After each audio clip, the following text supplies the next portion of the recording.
आज हम जो है सतोपंथ यात्रा से वापसी कर रहे हैं। ये सामने ही जो स्वर्गारोहणी मार्ग है और बीच में जो है सतोपंथ मार्ग है, जहाँ पर से हम इस समय वापस और हम इस समय चक्र तीर्थ में बैठे हैं। साथ ही में जो ये चक्र तीर्थ की जो है धर्म ध्वजा है, ये सामने ही चक्र तीर्थ है जो 3 बहुत ही सुंदर बुग्याल में जो है विभाजित है। और ये सुंदर दृश्य है यहाँ का, ऊंची चोटियों का। ये नीलकंठ पर्वत सामने ही है जो बद्री विशाल के सामने ही है और सतपंथ मार्ग में भी है, दिखता है। ये सामने ऊंचा ग्लेशियर है जो बर्फ़ से ढके है और इस समय चांदी की तरह चमके हुए हैं। मेरे साथ मेरे साथी जगदीप जी है, सुनील जी है। मैं जगदीप जी से जानना चाहूँगा कि ये उनकी कौन सी यात्रा है और उन्हें यहाँ आकर जो है कैसा महसूस हो रहा है। तो आगे आपको जगदीप जी जो इस विषय में अपने विचार प्रकट करेंगे, आप ध्यान से सुने। मेरी यह दूसरी यात्रा है। पहली यात्रा मेरी 2018 में थी। आपको यहाँ आके कैसा लग रहा है? बहुत अच्छा महसूस हो रहा है इस वक्त, परंतु चक्र तीर्थ से जो सतोपंथ का मार्ग है वो बहुत कठिन है।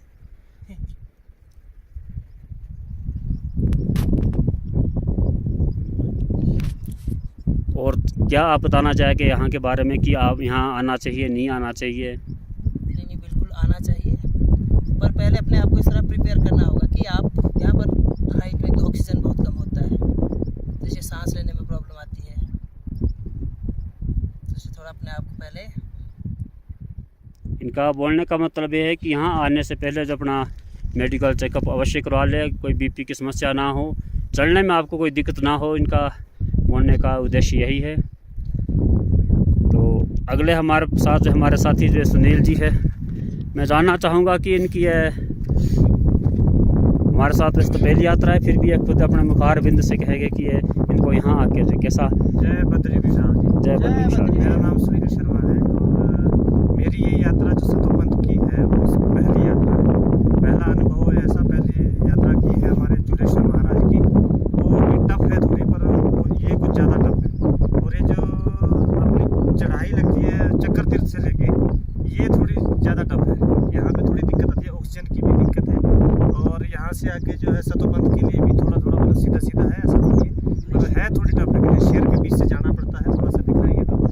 और वो मतलब इतनी टफ भी नहीं कह सकते और इतनी आसान भी नहीं कह सकते हैं। तो इसलिए जो भी यंग जनरेशन जो भी आना चाहे तो अपना पूरा मतलब अपने साथ सामग्री खाने की लेके आए और अपना सिलेंडर भी लेके आए जो ऑक्सीजन का होता है।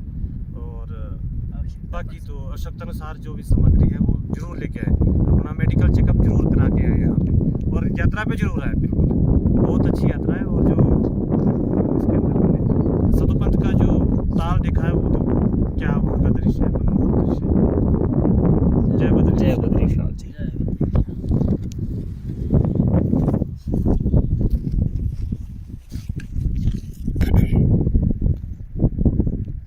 अब हमारे साथ है हमारे बड़े भाई रमेश चौहान जी। जी, आपकी यहाँ कौन सी यात्रा है भैया जी? जय बद्री विशाल। जय बद्री विशाल। मेरी ये दूसरी यात्रा है। पहली यात्रा हमारी 2018 में हुई थी, जिसमें हम 9 आदमी यहाँ आए थे, मेरे भाई बंधु ही थे। और ये हमारी दूसरी यात्रा है और इसमें जगदीप जी है, मेरी दूसरी यात्रा भी मेरे साथ है, तो मुझे अच्छा लग रहा है। हाँ, यात्रा के बारे में ये आपको मैं अवश्य बताना चाहता हूँ कि ये मार्ग वैसे तो कठिन काफ़ी है, लेकिन अगर मन में दृढ़ निश्चय हो तो बहुत सरल भी है।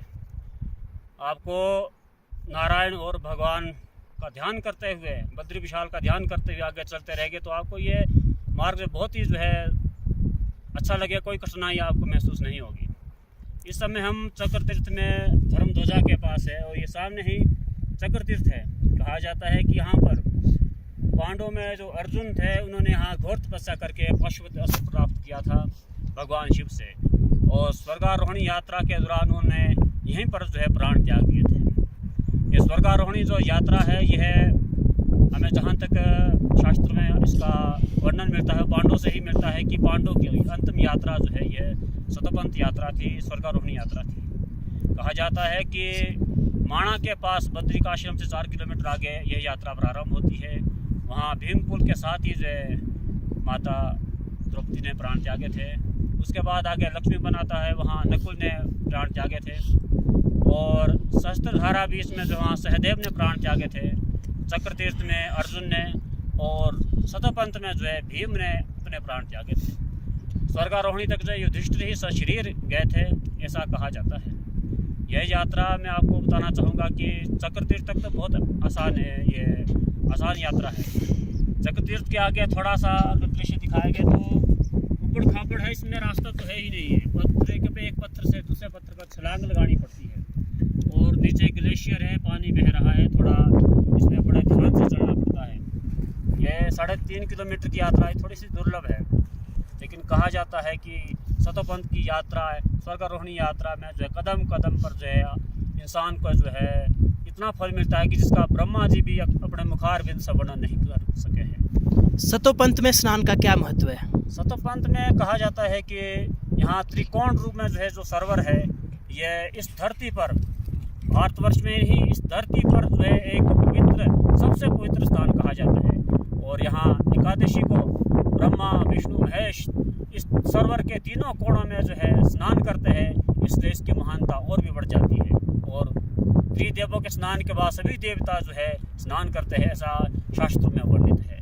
और यहाँ के जो फल के बारे में ब्रह्मा जी ने कहा है कि बद्रिकाश्रम में जो है 10,000 वर्ष का फल मिलता है एक दिन की तपस्या से या एक बार माला फेरने से। लेकिन सतोपंथ में कहा जाता है कि एक माला या जब तप का जो है लाखों गुना फल मिलता है, ऐसा शास्त्रों में वर्णित है। और आगे वहाँ से सतोपंथ से आगे सोमकुंड है, सूर्यकुंड है, विष्णुकुंड है, और फिर सतोपंथ है। कहा जाता है कि विष्णुकुंड से ही अलकनंदा माता जो है बहती है, जो कि कहा जाता है कि बहुत ही लंबी नदी है। और इसी नदी में आगे सबसे पहले केशव प्रयाग आता है, जहाँ माणा के पास जो है सरस्वती नदी इसमें विलीन हो जाती है। थोड़ा आगे जाने पर नीचे पंच प्रयाग में जो है विष्णु प्रयाग आता है, इसमें धौली गंगा और अलकनंदा का जो पवित्र संगम होता है। थोड़ा आगे जाने पर जो है नंद प्रयाग आता है, जहाँ नदांकनी और अलकनंदा का पवित्र संगम है। और आगे जाके जो है कर्ण प्रयाग आता है। कर्ण प्रयाग में अलकनंदा और पिंडार गंगा का जो है बहुत ही अच्छा सुंदर संगम होता है, जिसे कर्ण प्रयाग के नाम से जाना जाता है। थोड़ा आगे जाने पर जो है रुद्रप्रयाग में जो है जो संगम है वो अलकनंदा और मदांकनी नदी का है, जो कि केदारनाथ से आती है, वो भी बहुत ही पवित्र संगम है। जो लास्ट में जो संगम हमारे पास जो पड़ता है वो देवप्रयाग है। देवप्रयाग में अलकनंदा और भागीरथी, जो कि गंगोत्री गौमुख धाम से चलती है, वहाँ इनका मिलन होता है, संगम होता है। और ये पंचप्रयाग जो है इस तरह से है। और पंचप्रयाग का स्नान भी अवश्य करना चाहिए, उसका भी पुण्य जो है शास्त्र में वर्णित है। और देवप्रयाग के बाद आगे जो है इस नदी को गंगा मैया के नाम से जाना जाता है। ये थोड़ा सा संक्षिप्त रूप में मैंने इस विषय में आपको सतोपंथ यात्रा, स्वर्गारोहणी यात्रा के बारे में बताया है। और मैं आपसे यह भी प्रार्थना करना चाहूँगा कि आप अगर स्वास्थ्य से बिल्कुल अच्छे हैं तो आप यहाँ अवश्य आए, अपना थोड़ा सा मेडिकल चेकअप करवा के, अपने अगर चलने की क्षमता आपकी है तो आप यहाँ अवश्य आए और पुण्य के भागीदारी बने और नारायण की कृपा जो है प्राप्त करिए। नारायण नगरी है, नारायण का जो पवित्र धाम है। यह इसी चंद शब्दों के साथ मैं अपनी वाणी को विराम देता हूँ। जय बद्री विशाल। जय बद्री विशाल।